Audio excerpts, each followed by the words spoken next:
บายดีเด้อพี่น้องเบิ่งเขาวจีซอสตะขามนี่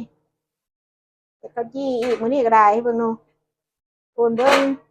หนูน่าจะไปหลอกเบิ่งนะสาวกินข้าวสิไปเห็นนะสาวจะเถื่อนนะเอ้ยนะสาวบ่ได้กินข้าวออกไปเดียวนี้เมื่อหน้านะสาวสิเฮ็ดแนวใหม่นะสาวสิเฮ็ดแนวใหม่เพราะว่านะสาวสิเฮ็ดออก YouTube อีหยังให้มันหลายอย่างแน่เพราะว่านะสาวก็ยังบ่ได้เฮ็ดไปหลอกเบิ่งว่านะสาวกินเพียงก็บ่เห็นแล้วเดี๋ยวมีแต่เฮ็ดข้าวจีมื้อนี้ข้าวจีเดี๋ยวนี้ถอกออกเดี๋ยวนี้แหละนี่ข้าวจีนี่ข้าวจีฮ้อนๆนี่ข้าวจีซอสตะขาม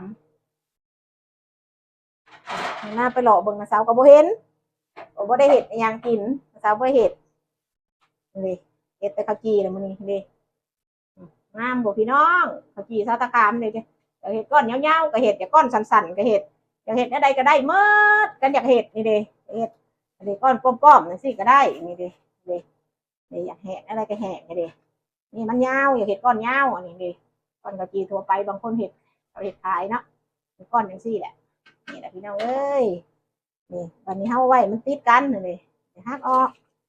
หักออกอันนี้เฮ็ดก้อนยาวปานใดเฮาก็ดึงออกมื้อนี้ยังบ่กินข้าวได้นี่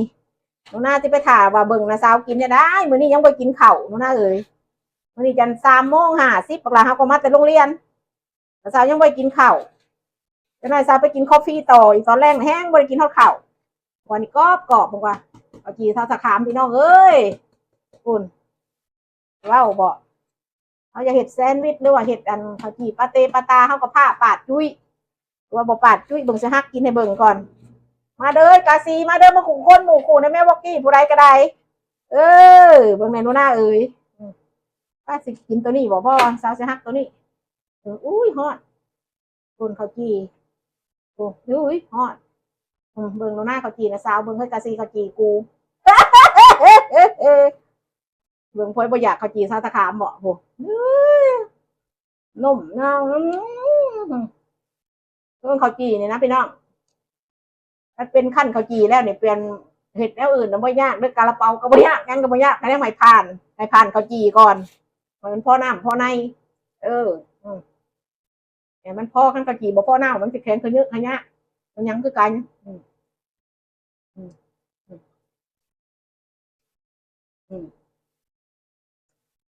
เอาให้พ่องามมันก็เสือเอาไว้แล้วเอาเสือผู้เสือก็เก่าเวลาเห็ดนะกันแป้งจากเห็ดข้าวจีนะแป้งข้าวจีเนาะพวกเจ้าใส่ลงหาจอกแค่พวกเราหาถ้วยหาบ่วงพี่น้องเอาถ้วยตัวใดพวกเจ้าเสียเอาก็เอาโลดถ้วยค่ะถ้วยแกงถ้วยกลางเขาเอาโลดคงพองแป้งเรื่องเห็ดกันต้องไปพองผมตักใส่ถ้วยเฮ้ยได้ห้าถ้วยกระน้ำเขาก็พองไปโลดค่อยใส่เนาะ